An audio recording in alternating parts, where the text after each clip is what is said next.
बोले रामदेव जी महाराज की जय, कालीबाई की जय, स्वामीनारायण भगवान की,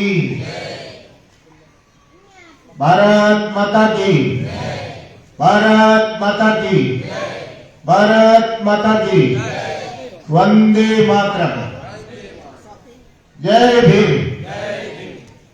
आज गुजरात की पवित्र भूमि भरूच जिला के इस पवित्र जंबूसर नगर के स्वामीनारायण भगवान के मंदिर के प्रांगण में आप सभी भाइयों, मातृशक्ति, मंचासीन पूज्य संतों को मैं नमन करता हूं और भजन मंडली, पत्रकार बंधुओं का भी मैं हृदय से आभार व्यक्त करता हूं कि आप सभी इस आयोजन पर बना रहे। मैं छोटा सा मेरा परिचय देता हूं। मेरा नाम आनंद सिंह तंवर है और मैं बाबा रामदेव जी की 18वीं पीढ़ी का वंशज हूं। वर्तमान में हमारे बाबा रामदेव जी मंदिर, वो तो परिचय देने की आवश्यकता नहीं है क्योंकि सभी रामदेव में आते हैं और हमारे पीढ़ियों का संबंध है। लेकिन ये राजस्थान के जैसलमेर जिले के पोखरण तहसील में आता है, जहां पर परमाणु परीक्षण हुआ था, तो पोखरण भी इसके कारण मशहूर हो गया। ये रामदेवरा बाबा रामदेव जी के हम वर्तमान में 1800 वंशज हैं, जो समस्त बाबा रामदेव जी की समाधि का संचालन करते हैं। उन 1800 का मैं भी एक छोटा सा हिस्सा हूं और मुझे आप सबका दर्शन करने का अवसर मिला, ये मैं भाग्यशाली हूं। क्योंकि यहाँ सब भक्त रामदेवरा तो आते हैं, लेकिन जंबूसर में मेरा आज पहला अवसर है आने का।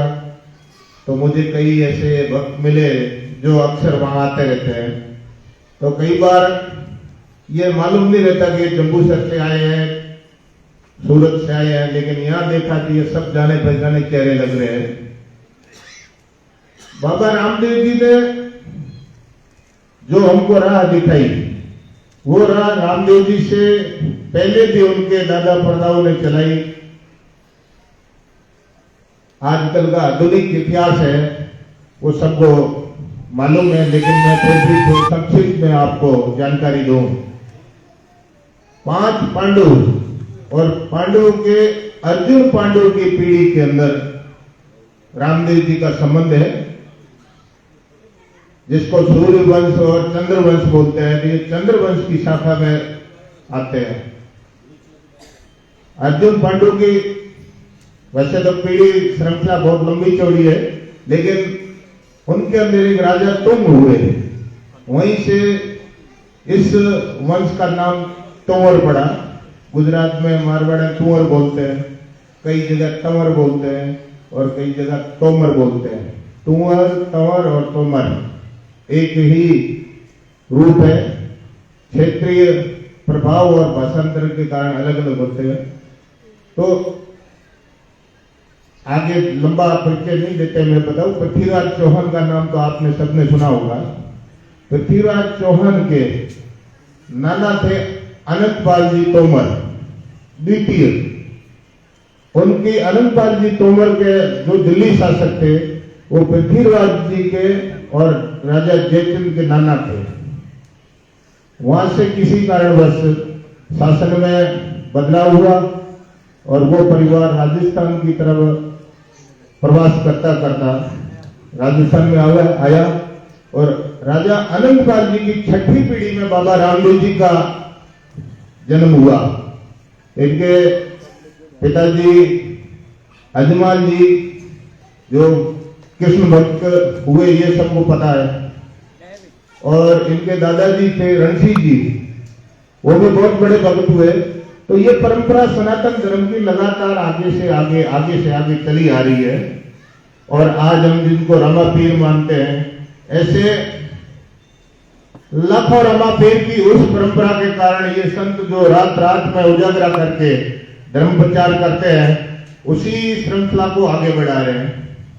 तो बाबा रामदेव जी आज किसी परिचय के मोहताज नहीं है, लेकिन कारण है कि आज रमापीर का प्रचार इतना वृहद स्तर पर किस प्रकार हुआ, क्योंकि उस समय तो कोई आधुनिक मीडिया संसाधन या टेक्नोलॉजी थी नहीं, लेकिन सत्य स्वयं उजागर होता है। और इसी का ये उदाहरण है कि रामदेव जी ने जो बात कही वो सनातन परंपरा के अधीन कही और शास्त्र सम्मत कही। कारण कि साधु लोग होते हैं वो अध्ययन का, ज्ञान का, शास्त्रों का अध्ययन करके और हम सब जन साधारण को उपलब्ध करवाते हैं। इस भौतिक जीवन में भागादौड़ी के अंदर किसी को शास्त्र पढ़ना समय भी नहीं है और संसाधन भी उपलब्ध नहीं है, तो जो ये साधु संत विराजमान है ये शास्त्रों का अध्ययन करते हैं, फिर आगे से आगे अपनी वाणी को जन साधारण तक पहुंचाते हैं। बाबा रामदेव जी ने एक एकदम सहज और सरल तरीके से ये प्रचार प्रसार किया जो जनमानस के अंदर अच्छी तरह से बैठ गया। रामदेव जी की पूजा के लिए किसी प्रकार की विशेष सामग्री नहीं है। पहली बात तो सबसे सहज कारण यह है, रामदेव जी की धूप के लिए गूगल चाहिए, जो गूगल जंगल के अंदर बहुत ही व्यापक स्तर पर उपलब्ध था, तो बाजार लाने से की आवश्यकता नहीं थी। इसी प्रकार से बाबा रामदेव जी को प्रसाद के रूप में चूरमा चढ़ता है, वो भी बाजार से कुछ लाने का आवश्यकता नहीं है। घर में रोटी होती है, सब्जी बनती है, और घी और खांड को, गुड़ को, वो तो सबके उपलब्ध होता है। तो ये मात्र प्रसाद चढ़ा दे। और उसके बाद में बाबा का जितने भी सत्संग है वो रात में होते हैं।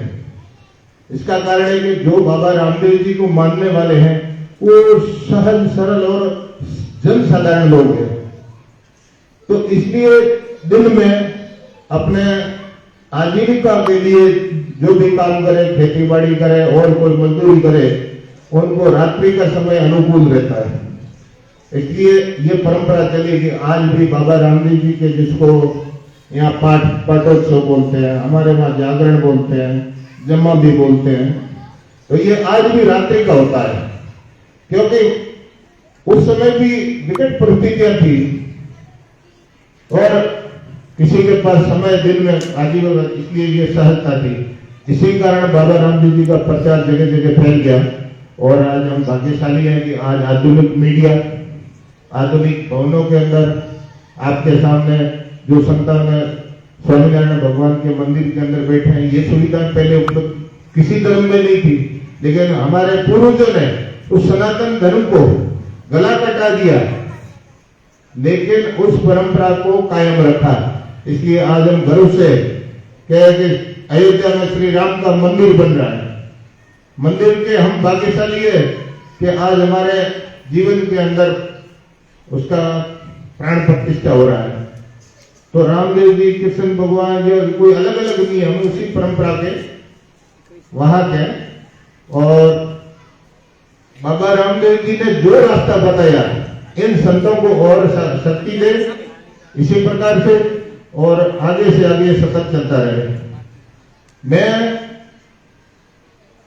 मेरा थोड़ा परिचय छूट गया। मैं सेना से रिटायर्ड एक सैनिक हूं, और सैनिक कभी रिटायर्ड नहीं होता है। दूसरी नौकरी वाले रिटायर होते हैं, लेकिन सैनिक वहां से तैयार हो गए, फिर पहले सीमाओं की रक्षा करता है और उसके बाद धर्म और संस्कृति की रक्षा करता है। इसलिए हमें सेना में जो सिखाया है वो मैं मेरे जीवन के अंदर बाबा की कृपा से और संतों की कृपा से हूबहू आगे चलाता हूँ। तो मैंने 25 साल से ये कार्य किया। सेना से रिटायर्ड होने के बाद में जितने भी बाबा के पुजारी है, हर भक्त को संपर्क करना ये संभव नहीं है, लेकिन जो जो पुजारी है, कथावाचक है, प्रचार प्रसार से जुड़ा है, उनका 25 साल से मैंने समायोजन करके एक संगठन का रूप दिया। उसी संगठन ने, आपने सुना होगा मीडिया के अंदर 2019 के अंदर रामदेवरा के अंदर मंदिर के पास में शराब की दुकानें थी, उसका आंदोलन किया। मैं और खेतमल जी शर्मा जो हमारे वहां मैनेजर है, इन्होंने 18 दिन तक पानी के ऊपर कोई बीड़ी गुटखा और भोजन नहीं। तो माननीय मुख्यमंत्री जी राजस्थान अशोक जी गहलोत ने रामदेवरा आकर वहां घोषणा की, रामदेवरा को शराब मुक्त किया। आपने मीडिया में सुना होगा। तो ये उस 25 साल जो मेरी मेहनत थी, ये आप सबका सहयोग, आप सबकी दुआएं और एक सरकार के ऊपर प्रेशर पड़ा, और वो आज रामदेवरा के मंदिर के आजू बाजू में जो शराब की दुकानें थी वो हट चुकी है। इसलिए मैं बाबा को धन्यवाद देता हूं कि एक छोटे से सैनिक की जो कार्य प्रणाली है उसमें शक्ति प्रदान की। उसके बाद में एक बार मैं दिल्ली से रामदेवरा आ रहा था, तो वो बच्ची बार बार के रोड़ीचा एक्सप्रेस, दिल्ली से जैसलमेर एक ट्रेन चलती है रेल, तो वो दिल्ली वालों ने मर्जी से ही वो उस नाम को रोड़ीचा एक्सप्रेस बोलते थे। तो एक ने बोला कि क्यों न इसका नाम सरकारी स्तर पे किया जाए, तो मुझे प्रेरणा मिली कि बच्ची बात सही कह रही है। तो हमने इस संगठन के मार्फत एक जनसंपर्क अभियान और जो भी प्रशासन में जो भी प्रयास करने थे वो प्रयास करके रोड़ीचा एक्सप्रेस ट्रेन का नाम करवाया, जो भारत सरकार ने मंजूर की। और कोरोना काल के अंदर विकट परिस्थिति थी, काफी रेलें बंद हो गई, दुर्भाग्य से वो रोड़ीचा एक्सप्रेस बंद हो गई। तो उनको फिर एक प्रयास करना पड़ा, बड़ी लड़ाई लड़नी पड़ी। तो अभी 26 अक्टूबर को माननीय प्रधानमंत्री जी नरेंद्र मोदी साहब ने 26 अक्टूबर को हरी झंडी दिखाकर जैसलमेर से जो दिल्ली उस ट्रेन को पुनः शुरू किया। ये भी इसी संगठन और आप सबकी दुआओं का काम है कि जब आला हजरत रेल हो सकती है तो रोड़ीचा एक्सप्रेस क्यों नहीं हो सकती। लेकिन उसके लिए कोई हमारे जैसा फकीरी लेकर प्रयास करे, कहते हैं चला था अकेला ही चला था जाने भी मंजिल, लोग आते गए कारवां बनता गया। इसी प्रकार ये कारवां है आज हर भक्त के लिए गर्व की बात है। और रेलवे में आप सर्च करेंगे तो आपको दिल्ली से जैसलमेर में रोड़ीचा एक्सप्रेस मिलेगी। उसका नाम आज अधिकृत तौर से यह है। फिर इस संगठन ने एक आंदोलन चलाया, हर घर ज्योत। उस हर संत तो पहुंचे भक्तों के घर पे ज्योत, लेकिन आगे से आगे अपने अपने पड़ोसी को भी प्रेरित करें। तो संगठन के हमारे कार्यकर्ता उन लोगों ने प्रेरित किया और हर घर ज्योत आज हर मुख पे बाबा के भक्तों पे चढ़ गया। फिर इस मेले के बाद में भादो मेला आया तो एक आंदोलन चला, हर घर ले जा। तो हमारे प्रभुदास मकवाना साहब, माई जी परमा, पीको भाई और वल्लभ भाई रोहित, इन्होंने मुझे जानकारी दी कि जम्बूसर में एक विशाल शोभा यात्रा निकली थी और हर घर में नेजा लगाने के लिए सभी भक्तों को प्रेरित किया था। हमारे एक बड़ी समस्या थी रामदेवरा में, मेला लगता था, लाखों की संख्या में वहां नेजे इकट्ठे हो जाते थे। उसका क्या किया जाए, एक सीमा होती है उसका भी मंदिर में लगाने की। तो हमने वहां से मंदिर से छूट दिया और हर संगठन के आदमी को बोला कि जो भी भक्त रणुजा जावे प्रसाद के रूप में कम से कम 10 झंडा लेके आओ, ज्यादा ना हो उसकी मर्जी, 10 नेजे लाए और हर घर पे बांट दो पड़ोसियों को। तो उनका सदुपयोग हो गया और यहाँ प्रेरणा स्रोत हो गया। क्योंकि नेजा होता है वो किसी भी धर्म संगठन का प्रतीक होता है, जैसे हमारी आस्था जुड़ी है। तो पंचरंगी नेजा के रूप में बाबा रामदेव जी को हम एक नेजे के लिए एक विचारधारा के साथ में चलते हैं। तो जब भी कोई हमारा संप्रदाय का हो, संगठन का हो या संघ का हो, 6 चीजें होती है, भाषा, इष्ट, उपासना, खान पान, पहराव। ये 6 चीजें होती है जो जोड़ के रखती है। भाषा, इष्ट, उपासना। भाषा अगर हमारी एक है तो हमारी जल्दी किसी के साथ दोस्ती हो जाती है। इष्ट एक होता है तो हमारा दोस्ती हो जाती है। और उपासना एक तरीके की पद्धति अलग नहीं। खान पान, पहरान, खान पान एक जैसा हो और हमारी वेशभूषा हो तो हमारे को जल्दी से एक सूत्र में बनने में आसानी रहती है। और ये सब बाबा रामदेव जी के भक्तों में है, क्योंकि 16वीं सदी में बाबा रामदेव जी ने जो प्रवास चलाया, तो 16वीं सदी के समय गुजराती और राजस्थानी भाषाएं एक थी। बहुत सारे भक्तों को पता होगा 16वीं सदी के बाद में धीरे धीरे अलग होने लगी। तो 16वीं सदी से पहले का जो साहित्य है वो गुजराती और राजस्थानी का एक है। इसलिए आप मीराबाई का भजन सुनो, चाहे कबीरदास का सुनो, चाहे रोहिदास जी का सुनो, किसी को समस्या नहीं है। अब धीरे धीरे जैसे आजादी हुई तो गुजराती रह गई, अधिकृत तौर से संविधान की 8वीं अनुसूची में शामिल हो गई। दुर्भाग्य से राजस्थानी भाषा को उसमें शामिल नहीं किया गया और आम जन के जीवन में हिंदी में धीरे धीरे प्रवेश किया, तो वहीं से ये जुदा हो गई दोनों भाषाएं। लेकिन हमारी संस्कृति, हमारे रिश्ते, हमारी जो राजनीतिक व्यवस्था है वो गुजरात से संबंधित है। इसलिए आज भी वो रामापीर के भक्त एक दूसरे से जुड़े हुए हैं। इसी प्रकार से आप बाबा की उपासना करें।